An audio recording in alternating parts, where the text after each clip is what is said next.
नमस्कार दोस्तों, मैं रविंद्र वाजपेयी जनमत के इस संस्करण में आपका स्वागत करता हूं। मित्रों, मध्य प्रदेश की पूर्व मुख्यमंत्री, पूर्व केंद्रीय मंत्री साध्वी उमाश्री भारती बहुत लंबे समय से मध्य प्रदेश सरकार से मद्य निषेध की मांग कर रही हैं, शराबबंदी पर पूरी तरह से प्रतिबंध लगाने की। इस हेतु बहुत दिनों से वो एक जन आंदोलन खड़ा करने की घोषणा भी कर रही हैं, जिसकी तिथियां उन्होंने कई बार बढ़ाई।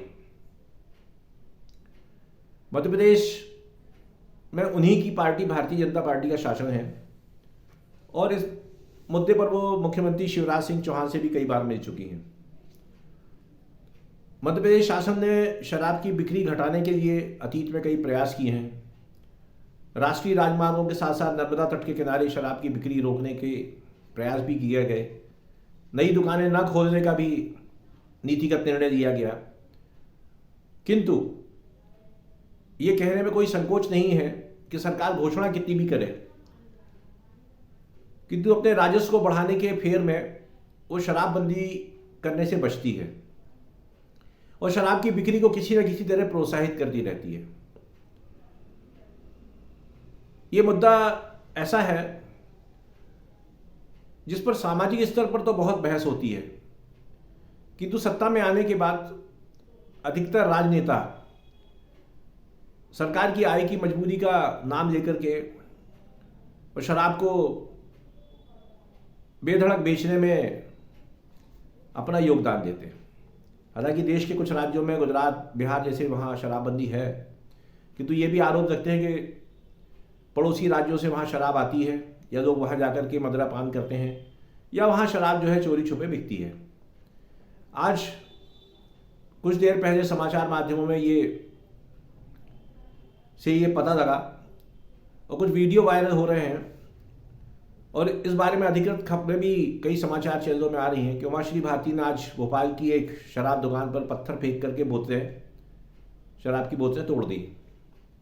और उन्होंने उस दुकान को एक सप्ताह के अंदर बंद करने की चेतावनी भी दी है मध्य प्रदेश शासन को। इस बारे में यह भी जानकारी आई कि 2 दिन पहले मध्य प्रदेश के मुख्यमंत्री श्री शिवराज सिंह चौहान उमा भारती से मिलने भोपाल में उनके निवास पर गए थे और उन्होंने भी शराबबंदी के विषय में मध्य प्रदेश शासन से सहयोग की कुछ बात उनसे की, किंतु मजदूरों की जो बस्ती है वहाँ उमा जी का कहना ऐसा है कि उस दुकान से वहाँ का जो पुरुष वर्ग है जो मदिरा सेवन करता है, वहाँ की महिलाओं को बहुत परेशानी है और इसलिए उन्होंने आज काफ़ी आक्रामक होकर उस दुकान में तोड़फोड़ कर दी। अब प्रश्न यह है कि प्रदेश की पूर्व मुख्यमंत्री है और आज उन्हीं की पार्टी का मध्य प्रदेश में शासन है। शराबबंदी के पक्ष में आंदोलन करना, जन जागरण करना, ये उनका मौलिक अधिकार है और एक साध्वी के नाते यदि वो ऐसा करती हैं तो निश्चित रूप से समाज में उन्हें समर्थन और प्रशंसा दोनों प्राप्त होगी। किंतु एक सार्वजनिक व्यक्ति जो एक संवैधानिक पद पर रह चुका हो, न केवल मध्य प्रदेश में अपितु केंद्र की सरकार में भी मंत्री रही हैं, 4-5 बार सांसद रही हैं, विधायक रही हैं, तो ऐसे में ये अपेक्षा करना कि वो किसी शराब दुकान में जाके तोड़फोड़ करें तो सुनने में, पढ़ने में, देखने में बड़ा अटपटा लगता है। चूंकि शराब की दुकानें सरकार द्वारा प्राप्त लाइसेंस के जरिए चलाई जाती हैं और उनकी बिक्री को रोकने के लिए कोई भी यदि प्रयास करता है वो दंडनीय अपराध माना जाता है। अब मध्य प्रदेश सरकार अपनी इस पूर्व मुख्यमंत्री के ऊपर क्या कानूनी कार्रवाई करती है ये तो अभी हमें बाद में पता लगेगा, किंतु मुख्य मुद्दा जो है जिसे लेकर के उमा जी इतनी आक्रामक हुई शराबबंदी को लेकर के, तो मुझे लगता है किसी शराब दुकान में तोड़फोड़ करने से शराब की बिक्री रोक पाना ना तो ये संभव है और ना ही ये उचित है। उमा जी एक महिला है और बतौर एक आध्यात्मिक विभूति उनका पूरे प्रदेश में बड़ा सम्मान है। एक बाल विदुषी के रूप में उन्होंने अपना सार्वजनिक जीवन शुरू किया था। वो बचपन से प्रवचन देती थी, हजारों लोग उन्हें सुनते थे और राजनीति में आने के पहले ही वो एक चर्चित व्यक्तित्व बन चुकी थी। यदि वे समाज से शराब जैसी बुराई को मिटाना चाहती हैं तो मुझे लगता है कि उन्हें हमारे उत्तर पूर्व राज्यों में कुछ जगह जो महिला संगठनों ने वहाँ पुरुषों द्वारा की जाने वाली शराबखोरी के विरुद्ध जिस तरह के आंदोलन किए और सफल होकर के आंदोलन किए, उसका भी अध्ययन करना चाहिए। मध्य प्रदेश में अगले साल विधानसभा चुनाव होने वाले हैं। बहुत लोगों का ये मानना है कि उमा जी, जो कि 2019 का लोकसभा चुनाव नहीं लड़ी और बीच में उन्होंने चुनावी राजनीति से अलग होने की घोषणा कर दी थी, तो उनके विरोधियों का ये कहना है कि वो इस आंदोलन के माध्यम से अपनी राजनीति को दोबारा शुरू करना चाहती हैं। वास्तविकता क्या है ये उमा जी ही जानती होंगी, किंतु यदि वे वाकई शराब जैसी बुराई को मिटाने के लिए मैदान में कूदी हैं तो बेहतर होगा, बजाय किसी दुकान में तोड़फोड़ करने के या किसी शराबी के साथ मारपीट करने के, बेहतर हो मध्य प्रदेश में घूम घूम करके वो महिलाओं को इस बात के लिए जागृत करें कि वे शराब के विरुद्ध सक्रिय हों, आंदोलनरत हों। और मध्य प्रदेश में जो अगले वर्ष चुनाव होने वाले हैं, यदि उमा जी चाहें तो एक ऐसा वातावरण तैयार कर सकती हैं जिससे प्रदेश शासन के ऊपर ये दबाव आए और भारतीय जनता पार्टी और अन्य राजनीतिक दल भी इस बात के लिए बाध्य हों कि वे अपने चुनाव घोषणा पत्र में इस बात का वायदा करें यदि वे सत्ता में आते हैं तो मध्य प्रदेश में शराबबंदी लागू की जाएगी। शराब पीना या न पीना ये एक निजी मामला है, उससे व्यक्ति का स्वास्थ्य खराब होता है या नहीं होता है, इसे लेकर भी बहुत बहस चलती है। शराब की अच्छाई बताने वाली भी कम नहीं है, किंतु धरातल पर अगर हम जाएं तो ये देखेंगे कि समाज का जो निचला तबका है, गरीब तबका है, मजदूर तबका है, उसमें जो शराब की लत है वो उनके पारिवारिक, सामाजिक और आर्थिक तीनों जीवन को प्रभावित करती है। महिलाओं पर अत्याचार जो होते हैं निचले तबके में, उसके पीछे भी शराब एक बहुत बड़ा कारण है। अपराध का भी कारण है शराब, किंतु इसे बलपूर्वक नहीं रोका जा सकता। एक दिन की हिंसा या तोड़फोड़ से यदि शराबबंदी रुक सके तो फिर पूरे प्रदेश में कर दी जाए,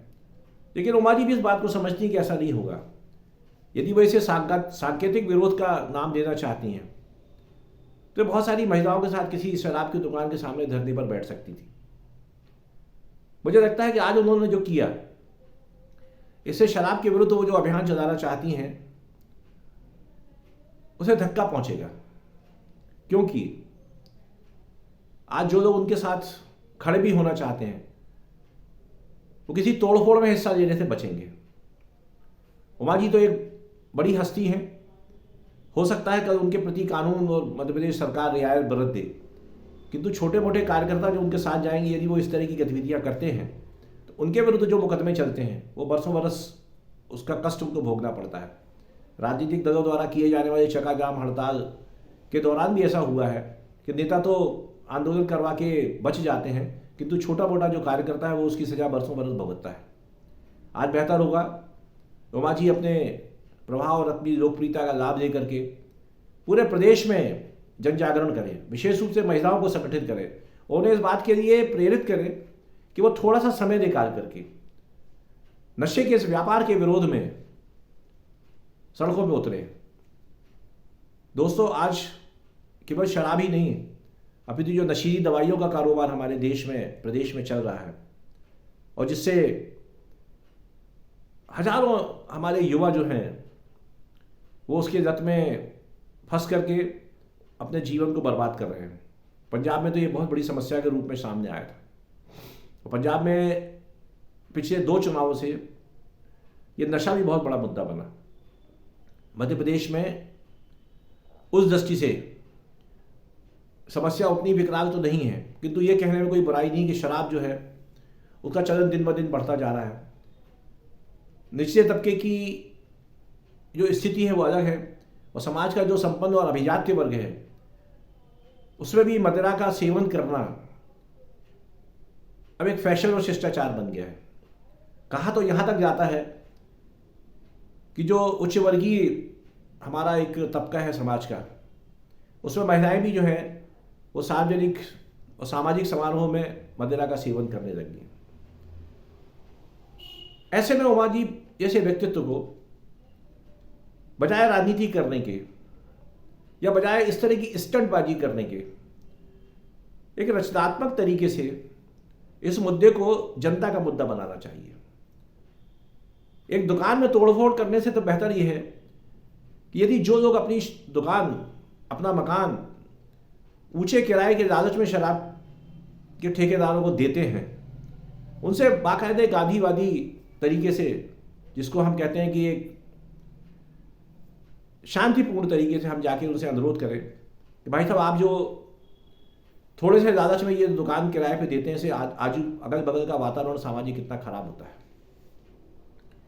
इस तरह की बुराई सरकार के खुद के अपने मद्य निषेध केंद्र चलते हैं। और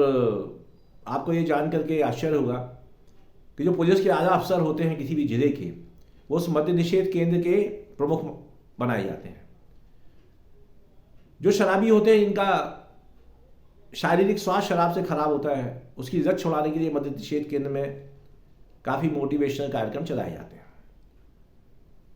सरकार दीवारों पर नारे भी लिखवाती शराब के, किंतु उसके बावजूद भी हर सरकार का प्रयास होता है कि शराब की बिक्री से उसे ज़्यादा से ज़्यादा आय हो। ये बड़ा विरोधाभास है। किंतु ऐसा भी नहीं कि शराब बंद नहीं की जा सकती, पर शराब को आप कानूनन या सरकारी स्तर पर बंद करने की कोशिश करेंगे तो भी वो चोरी छिपे बिकती रहेगी, क्योंकि नशा चीज़ ही ऐसी होती है। तो मैं अपेक्षा करूंगा कि उमा जी इस मुद्दे को यदि वाकई जीवित रखना चाहती हैं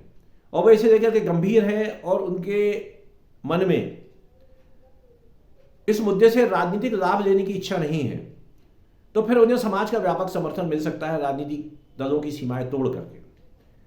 आज भी मैंने अभी समाचार माध्यमों में उनकी विपक्षी दल की टिप्पणी देखी कि मध्य प्रदेश का मुख्यमंत्री पद दोबारा पाने के लिए उन्होंने इस तरह की कोशिश की है। इस तरह के आक्षेप और भी लगेंगे उन पे, और वो राजनीति को कब छोड़ देती हैं, कब स्वीकार करके उसमें फिर से सक्रिय हो जाती हैं, इसे लेकर भी तरह तरह की चर्चाएं होती हैं। किंतु यदि वो ईमानदारी से शराब बंदी के पक्ष में कोई आंदोलन करती हैं, तो मुझे लगता है उन्हें समाज का बड़े पैमाने पर समर्थन हासिल हो सकता है। आज उन्होंने जो शराब की दुकान में तोड़फोड़ की, बेहतर हो वो खुद इसका प्रायश्चित करें और उसके लिए क्षमा याचना करें, क्योंकि ऐसा करने से बहुत सारे ऐसे लोग जो उनके इस मुद्दे के समर्थन में आना चाहते हैं, वो भी इसे छिटक जाएंगे। मैं सोचता हूं कि बड़ा ज्वलंत विषय है, और चूंकि मध्य प्रदेश के चुनाव के लिए एक तरह से राजनीतिक प्रयास पक्ष विपक्ष से शुरू हो चुके हैं। उमा जी इस प्रदेश की एक बड़ी राजनीतिक हस्ती हैं और निश्चित रूप से उनका सार्वजनिक जीवन में एक बड़ा महत्वपूर्ण स्थान है। उन्हें अपनी स्थिति को समझना चाहिए और यह भी देखना चाहिए कि उनके इस कृत्य से कहीं ऐसा ना हो कि पूरे प्रदेश में एक अराजक स्थिति बनने लगे। और मैंने देखा है कि जब भी इस तरह के आंदोलन में हिंसा हो जाती है या इस तरह के कृत्य होते हैं, तो उस आंदोलन की गंभीरता और उसकी गहराई समाप्त हो जाती है। उमा जी एक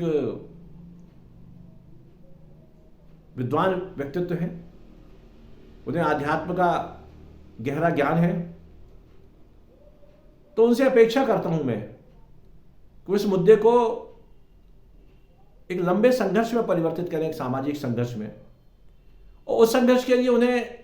इस तरह के अतिरेक भरे कदम उठाने के बजाय जनता के बीच में जाना चाहिए, विशेष रूप से महिलाओं के बीच में। और यदि वो ऐसा करती हैं तो ये कहने में कुछ भी गलत नहीं होगा कि वो समाज को एक नई दिशा दे सकती हैं और समाज का एक बहुत बड़ा वर्ग इस मुद्दे पर उनके साथ खड़ा होगा। मेरी अपेक्षा है कि आज जो कुछ भी हुआ उसके बारे में वे गंभीरता से सोचेंगी और उनके इस कदम से उनके इस बहुत ही नेक अभियान को जो नुकसान पहुंच सकता है उसके बारे में गंभीरता से विचार करके आगे इस आंदोलन को एक संगठित, सुव्यवस्थित और दूरगामी सोच के साथ आगे ले जाने का प्रयास करेंगी। इसी अपेक्षा के साथ आज का ये संस्करण मैं यहीं समाप्त करता हूं। कल हम फिर किसी नए विषय पे चर्चा के लिए मिलेंगे। तब तक के लिए शुभ रात्रि। आप स्वस्थ रहें, प्रसन्न रहें, इस हेतु आपको बहुत बहुत शुभकामनाएं। नमस्कार।